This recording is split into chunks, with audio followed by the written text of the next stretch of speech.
Sebelum saya terpanggil PPG, hampir tiap kali saya cek SIM PKB, tapi hasilnya selalu zong.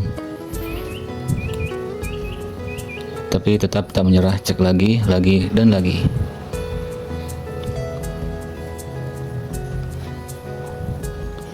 Hingga pada suatu saat, panggilan itu datang, dan akhirnya yang kutunggu pun juga datang. Senangnya dapat panggilan ini. Tak lama kemudian, langsung saja gercep diproses.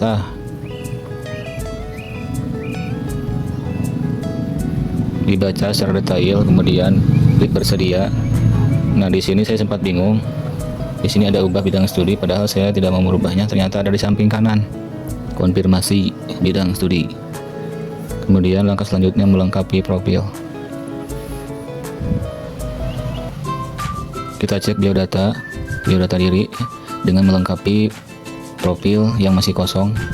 Biodata yang masih kosong, baik itu biodata pribadi, orang tua, dan juga yang lainnya.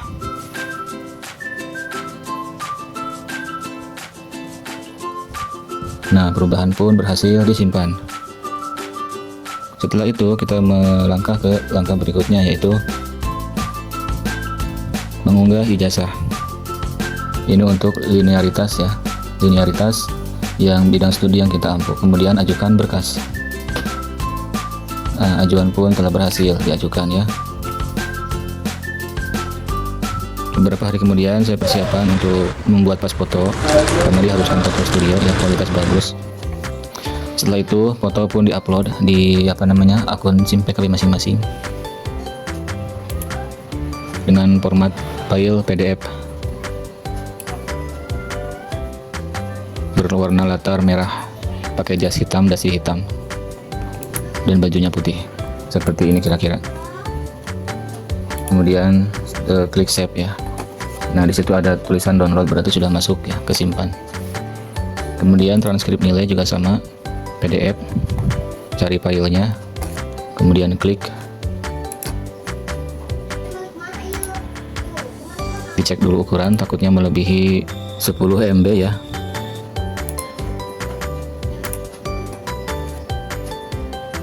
Ya, berhasil.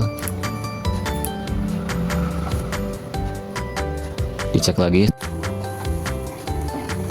Nah, jadi setelah kita mengisi biodata, berkas umum, dan berkas PPG ya, kemudian yang terakhir kita submit. Bismillahirrahmanirrahim. Kita cek, tunggu nanti pengumuman setelah jam 6 sore. Ya, biasanya suka diumumkan. Nah, setiap sore pihak LPTK suka mengumumkan siapa-siapa aja yang sudah upload ataupun belum. Kebetulan saya sudah upload dengan nomor urut 71. Di situ ada keterangan yang unduh, berarti sudah upload. Kemudian kita cek di sertifikat pendidik.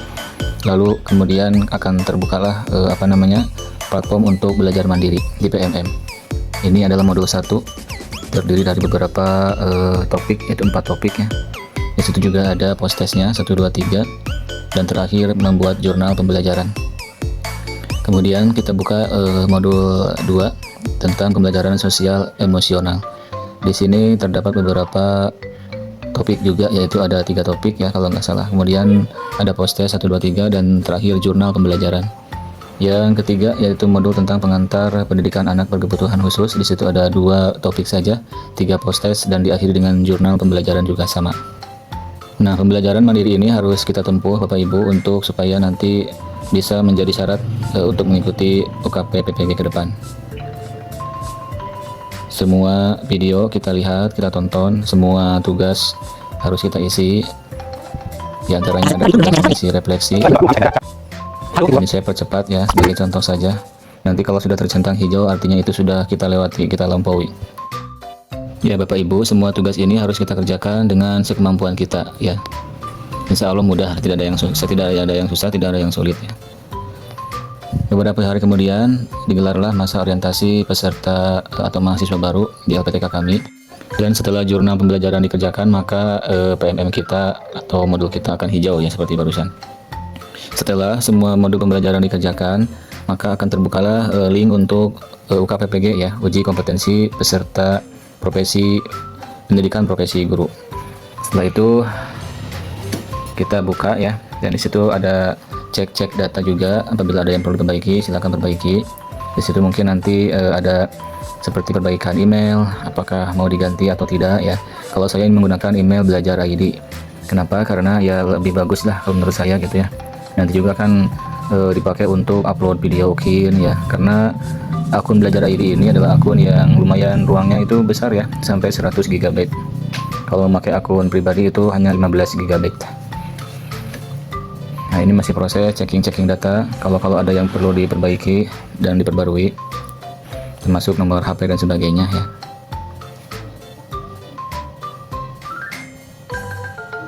Nah, setelah ini nanti langkah berikutnya adalah kita bisa mengerjakan tryout ya. Nah, setelah yakin datanya sudah benar dan tidak ada yang salah, maka kita klik ya simpan. Setelah itu, maka kita dinyatakan memenuhi syarat untuk mengikuti ujian dengan tampilan seperti ini.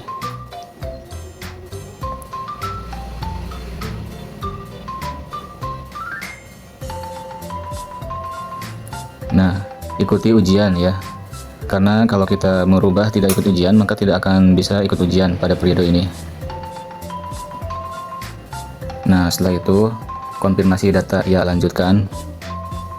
Ini adalah bagian dari rangkaian pendaftaran UKPPG ya.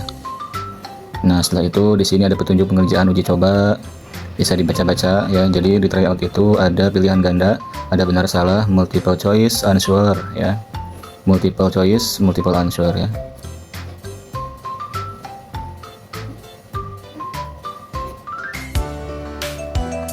Nah, nanti akan dikasih token. Durasi waktu 120 menit. Nah, inilah dia contoh soal untuk tryout. Saya hanya memperlihatkan satu saja sebagai contoh. Di tampilan di HP seperti ini ya. Kalau ingin leluasa tampilannya, mendingan di laptop saja Bapak Ibu. Di situ ada hitungan waktu mundur, ada ukuran font atau huruf juga bisa di situ. Kemudian ada yang kotak titik 4 itu adalah urutan nomor soal ya.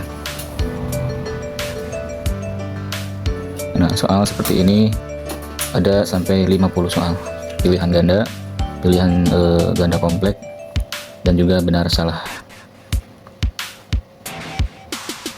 Nah, ini saya kegiatan ketika pengambilan video UKIN atau uji kinerja ya.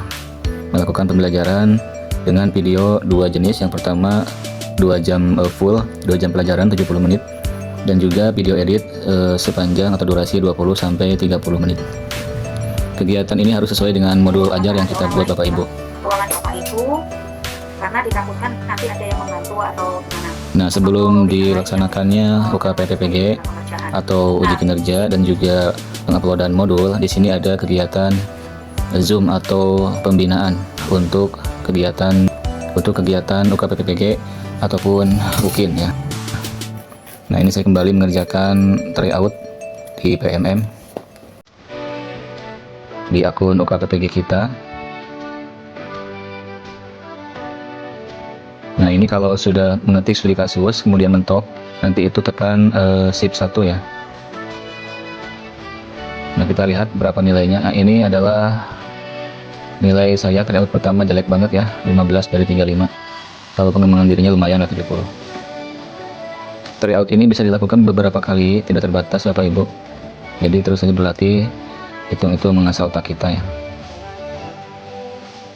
Nah, kemudian ini adalah pretest tryout saya yang kedua seperti ini. Terutama di studi kasus ya, karena studi kasus ini adalah mengetik kecepatan jari kita, kemudian ketepatan kata, dan intinya 4 pertanyaan harus terjawab semua. Kita lihat nilai tryout saya yang berikut ini berapa ya.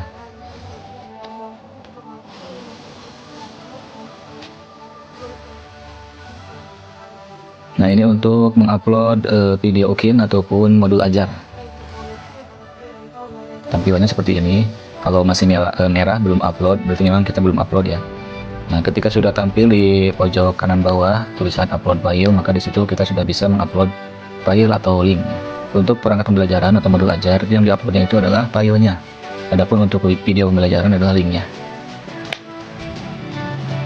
Nah, di sini ada pilihan RTP atau modul ajar. Kebetulan saya modul ajar karena sudah kurikulum merdeka. Bagi yang belum kurikulum merdeka, maka menggunakan LPP. Kita tinggal pilih salah satu, tidak harus kedua-duanya. Sesuai dengan instruksi, Anda harus mengupload minimal 1 dokumen. Nah, kita coba untuk mengupload video. Nah, di situ ada dua kolom. Yang atas video 30 menit, yang bawah video durasi penuh 2 jam pelajaran. Kalau ini harus dua-duanya diisi ya. Nah, ini saya sedang membuka video yang telah saya unggah di Google Drive saya. Jadi sebelum di-upload ke platform, itu kita simpan dulu di Google Drive. Jangan lupa kita kelola dulu aksesnya supaya bisa diakses oleh semua orang, termasuk oleh penguji kita. Jangan sampai diprivasi ya, karena kalau diprivasi itu nanti nggak bisa kebuka sehingga penguji susah untuk menilainya. Ini bisa berakibat kita tidak lulus. Nah, kita salin link ya.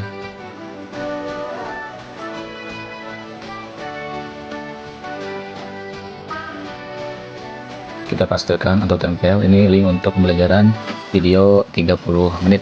Kemudian yang kedua yang bawah adalah video utuh, disalin link juga, kemudian tempel di kolom yang sudah disediakan di kolom kedua, yaitu kolom video pembelajaran durasi penuh atau 2 jam pelajaran. Setelah itu nanti klik simpan.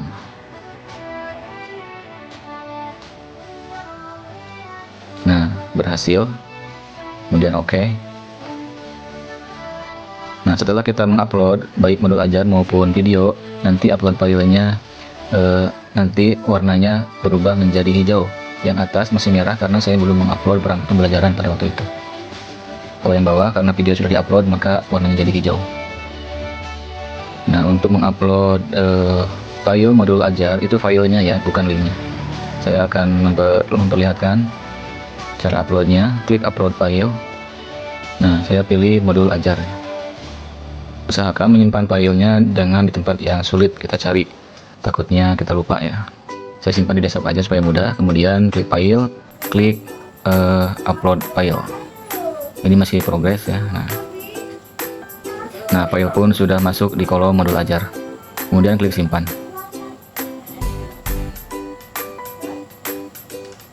Ya, berhasil. Oke. Nah, alhamdulillah kolom upload sudah hijau kedua-duanya, artinya modul ajar sudah diupload dan video juga sudah diupload. Ketika sudah upload maka tampilannya akan seperti ini. Kalau modul ajar itu ada ukuran file, kalau video tidak ada ukuran file karena itu link ya. Nah, setelah kita upload baik itu modul ajar maupun video, tidak ada salahnya kita mengecek dulu ya, takutnya yang kita upload salah gitu, karena tidak sedikit kejadian katanya di piloting 1 begitu ya, ada yang salah upload sehingga tidak lulus gitu. Jadi rajin-rajinlah untuk mengecek setelah kita upload. Setelah kita mengupload modul ajar dan video, tidak ada salahnya kita mengecek yang sudah kita upload. Karena kenapa? Karena ditakutkan kita salah upload ya. Seperti yang dilakukan saya ini, saya akan mengecek video yang pertama yaitu video yang edit. Nah, ternyata betul ya. Setelah diklik tampilannya seperti ini. Ini artinya video edit. Dan tidak ada salahnya kita cek juga, takutnya video yang kita upload mengalami kendala, baik itu cucet dan sebagainya ya. Cukup di awal, tengah, dan di akhir. Nah, ternyata video yang saya upload sudah lancar ya. Ini adalah video edit 20-30 menit. Kemudian yang kedua kita cek dulu lagi video utuh yang 2 JP. Kalau video utuh ini tanpa tulisan ya, karena memang video ini adalah video seadanya. Kebetulan saya ini hanya 63 menit ya. Seperti biasa untuk mengecek cukup awal, tengah, dan akhir saja.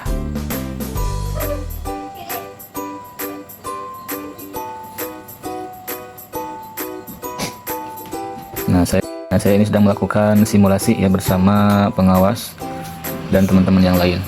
Nah, ini Bapak pengawas yang bernama Bapak Dian Purbo Utomo ya, dari Universitas Negeri Semarang. Orangnya baik ya, fair juga, tidak neko-neko lah, tidak saklek gitu ya. Nah, ini saya lagi di video di sekitaran saya mengecek apakah di ruangan saya ada orang lain atau tidak ya. Ini dia kondisi ketika beberapa menit sebelum UTBK dimulai dengan pengabsenan peserta dan juga pengkondisian situasi di ruang masing-masing supaya tidak ada orang lain karena diharuskan satu ruangan untuk satu orang peserta. UTBK ya, ujian tertulis berbasis komputer bersama 19 orang yang lain di satu kelompok bersama Bapak Dian Purbo Utomo dari Universitas Negeri Semarang. Inilah situasi dan kondisi ketika sedang pengerjaan soal UTBK di tanggal 22 Oktober ya. pas hari santri ini ya. Saya juga ini pulang sekolah pakai koko pendek karena sudah memakai setelan muslim ya. Kita sudah memperingati hari santri nasional ya kan. Tanggal 22 Oktober ini akan menjadi sejarah yang mungkin tidak bisa saya lupakan, yaitu tanggal di mana saya mengerjakan UTBK dan yang bertepatan dengan hari santri nasional. Waktu mengerjakan UTBK ini kurang lebih 2,5 jam ya. 2 jam untuk pengerjaan pilihan ganda dan setengah jam atau 30 menit untuk pengerjaan studi kasus.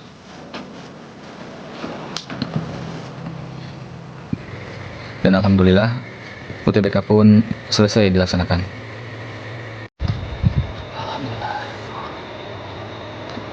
Alhamdulillah guys, ujian tertulis berbasis komputer atau UTBK UKP PPG piloting guru tertentu tahap 2 sudah saya laksanakan.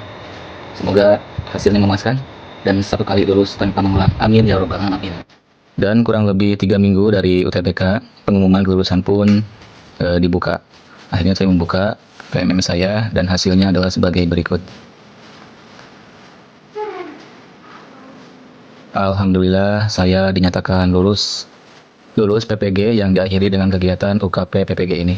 Semoga Bapak Ibu di piloting tahap 3 dan juga PPG berikutnya semuanya lulus. Amin ya robbal alamin.